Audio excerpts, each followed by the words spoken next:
Hey everyone, I'm Dylan Mitchell, and this is the Rincon Horizons podcast. This show is about leadership, what it really takes to grow, to adapt, and to reach the summit over the course of your leadership journey. Our goal is simple: to help you lead better so your organization can climb higher. Welcome back to the Rincon Horizons podcast. We're picking up right where we left off with Rincon Aerospace Managing Partner Todd Tuttle and JP Nauseef, President and CEO of JobsOhio.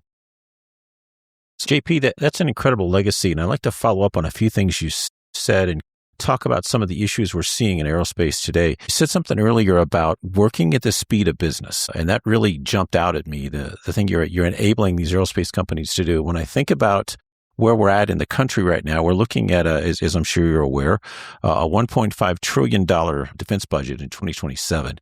And across the aerospace industry, we're trying to figure out how we're going to do that. How are we going to go that fast? I know you've had some really good success with Palmer Luckey and with Anduril, and you're putting together a whole new model around the way that works. And Anduril is right in the middle of I think, some of that speed and some of that agility. Could you talk a bit more about your relationship with Anduril, Arsenal One, and how Arsenal One's going to fit into that whole aspect of the U.S. going faster in terms of scaling up to spend all that money that's going to be there in 2027?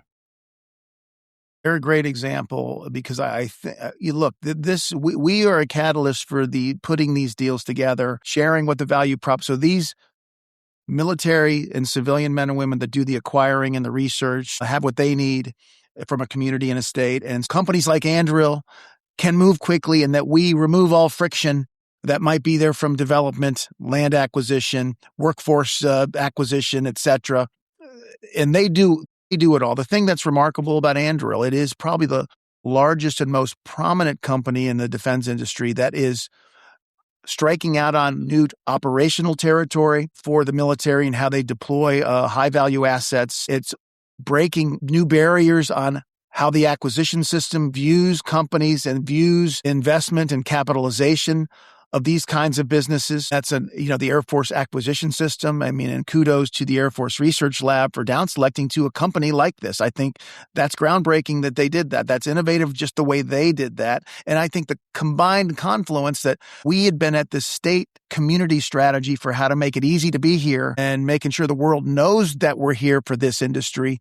We've been at this a while. The timing of the intersection of all the work that's been happening in Ohio and the Dayton region around preparing the sites, the tools, the relationships with Wright-Patterson, growing missions there, protecting missions, making sure that they're aware, making sure our citizens are aware of the importance of these installations and the industry that they bring, so that when they came here after Joby and after Sierra Nevada. I would consider Sierra Nevada was patient zero for metal bending. It was hard to convince them to do it. They just don't do that. We don't do that there. But we were able to convince Fadi, the owner, to build a hangar. And now we just did a ribbon cutting where they built their fourth hangar. And the customer came. And it didn't have to talk to us. They know the value proposition of being there. Proximity. Speed, when you can collate the people building it. And it's an iterative process, especially on these innovative developments that are new and groundbreaking. You have them with the acquirers, the operators, the threat identifiers, the maintainers are all together. Proximity equals speed. And there's only one place you can do it with that much robustness, and it's right here. Let's stay on advanced air mobility. Where is Ohio actually winning right now? I know we talked a little bit about why companies choose to scale there in Ohio and some of the incentive there. Even as I think about, we mentioned at the top of the show, Artemis II mission with NASA Glenn Research Center playing a role in propulsion, power testing, even outside of advanced air mobility. Ohio is not just a part of the story with NASA Glenn, it's contributing to some of the most advanced aerospace work happening right now. How do you think about Ohio's role in programs like that, and how does that translate into long-term economic and industry growth for the state?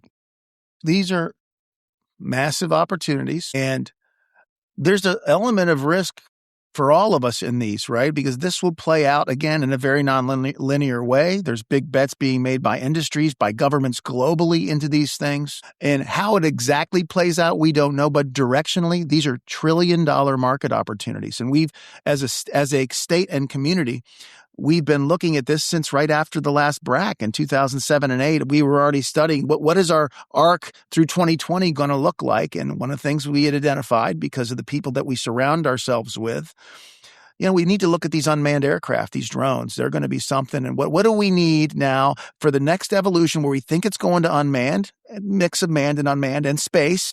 We think we need to be outfitted and ready. And one of the things was, let's go get an FAA waiver so people can fly these, so industries and governments can test and fly them without having to get in line to go to a test facility halfway across the country, so we can remove cost and proximity for industry partners that might want to build it near a customer at the Air Force Research Lab and then test it right there. That's good for the customer, and that's good for the industry partner. It also allows for innovative new entrants that don't have depth of resources to try new things and do new things. So we laid out a strategy to do that back in 2008 or 2009. And then advocated with the state, which turned into the Sky Vision. That's just this mobile air traffic control facility with the FAA, which then turned into the National Advanced Air Mobility Center of Excellence in Springfield designation. And that's how we met Joby. And that's how we met Beta. They were coming and using that. We see that as laying in that infrastructure, even though we don't have no one can predict the future 20 years out. These are smart bets the community is making. Not just one organization or one person, because our federal elected officials had to weigh in for us. Our state elected officials had to make resources available for Sky Vision. The local community rallied around to create a strategy that identified that as something important. And I think coming off the BRAC experience, they knew if we do our homework and we're smart about it and we advocate together, we can accomplish these things. So that was a long-term process, laying in that infrastructure. And then JobsOhio then, in particular under the DeWine administration, when we added the military and federal segment and we're focused on the intersection of where manufacturing meets the military and federal customer, meets aviation and aerospace, that's an Anduril, that's a Joby, that's an SNC. We were able to build the tools and the resources to put that vision and those dreams into action to get a company to be competitive for a company like Joby and Sierra Nevada and Anduril then to come here to leverage all of it. We removed a competitive offer from the table because we were able to be competitive. And usually we're not the richest offer, but we are a competitive offer and we follow through after the ribbon is cut. We're there when they had to stand up the building, when they have to deal with zoning, when they have to deal with any agency, any friction that they run into. The state, JobsOhio, and the locals work together to remove as much of that friction as we can so the company can deal with the challenges they have in business and in technology development.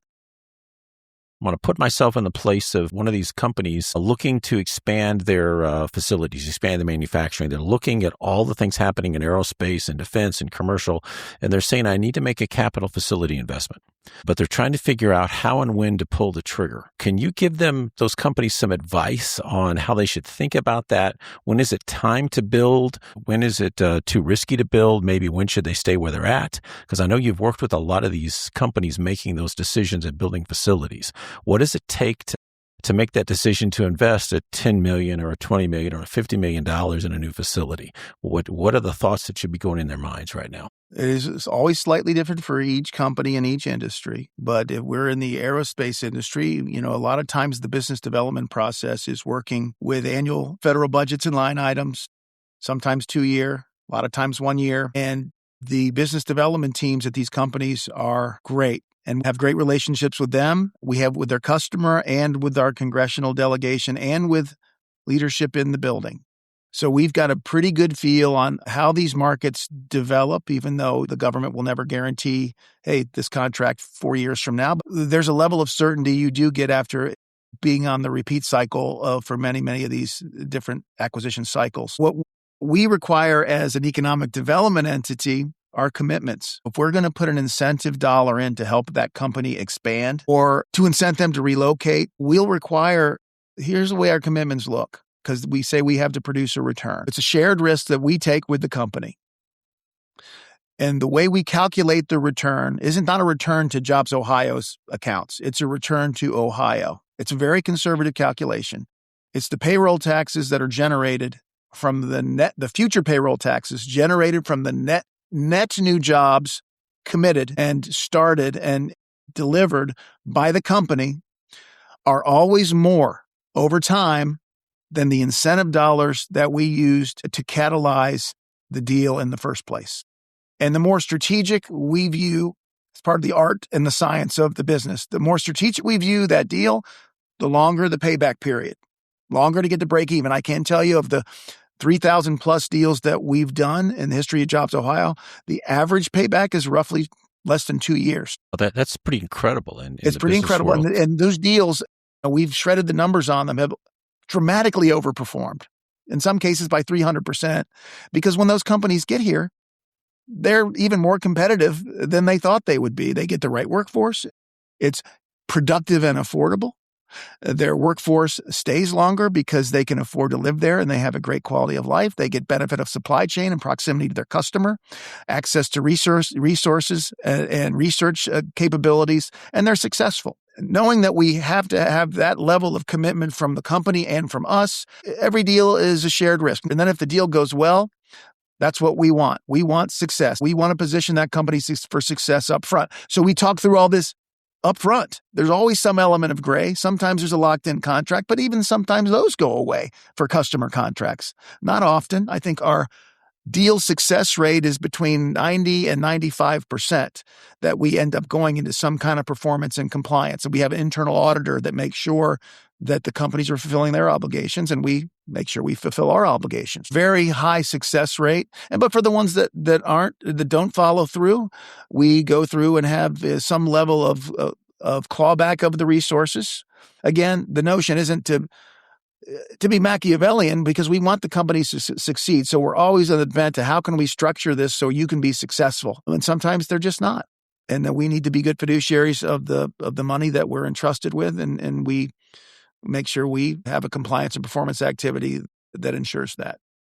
The success rate's been so high. Our success, I think, has helped the public tolerate something that was uncomfortable when it was privatized and all these things happened. But I think it's generally acknowledged that this does provide us a competitive advantage, and it's one that Ohio needs, and it's one we're capitalizing on. That right there sounds like a hallmark of leadership.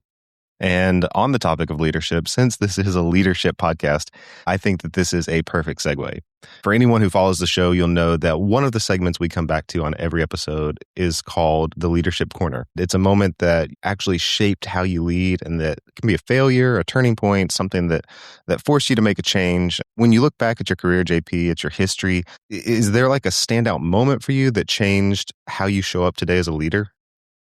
There's probably several, but there's two that I'll call out that I think had a big impact on me. First was the person I married and my decision for us to have joint priorities around our family and not sacrificing our family or our community obligations or commitments while we still wanted to have professional and business success. So that person that I married, my wife Carmen, our 4 boys that we raised here in the middle of the Midwest, as all these things were happening, a great decision. Professionally, probably the most significant was my decision to leave the Air Force to do that, because growing up in an Air Force family, I knew what it was like to move around. And I think a lot of that drove me into the big decision of, I got asked to help with the BRAC in early 2000s, and that decision to leave a booming tech industry that I was in the middle of and do that because I think the impact on me as a military dependent combined with my experience active duty and seeing the whole expanse of how these people serve,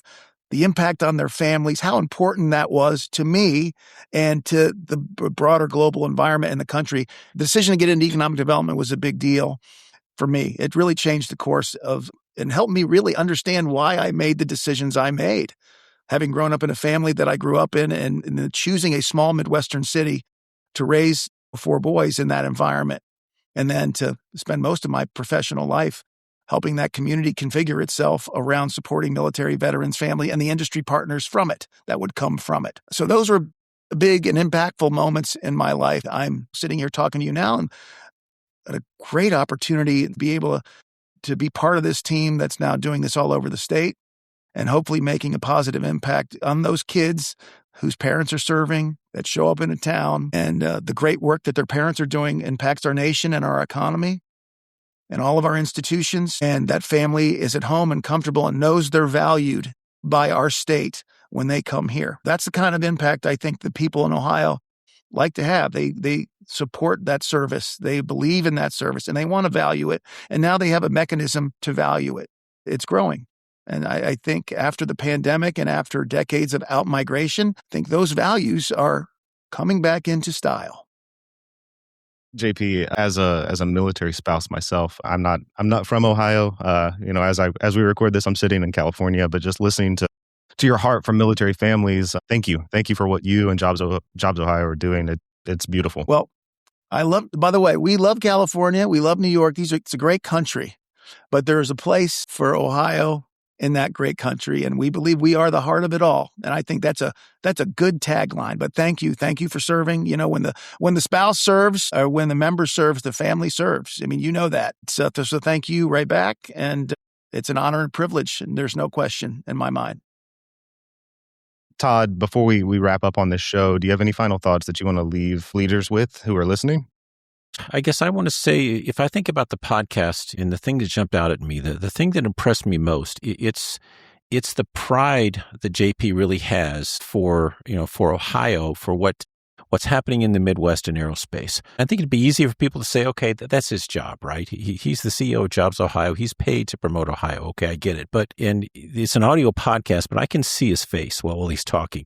This is a gentleman who's genuinely proud of Ohio, proud of the place that Ohio is showing in aerospace. And I'd done some research for the podcast, but I learned so much about what Ohio is doing for this current state of aerospace in the country. I think when a lot of people think of aerospace, they think, yeah, it's happening on the coast, right? It's happening in Los Angeles. It's happening on the East Coast. There's so much happening in Ohio. And I think that was one of the big takeaways for me. It was just the key role. It's not just the rich history that Ohio has in aerospace, but the key role they're playing today, right now, in bringing aerospace and all these great things that are happening in the country and the world right now. So, JP, thank you for coming on. Thank you for your service to the country. And thank you for what you're doing for aerospace in Ohio. It's incredible. Appreciate the opportunity to be with both of you. Thank you so much.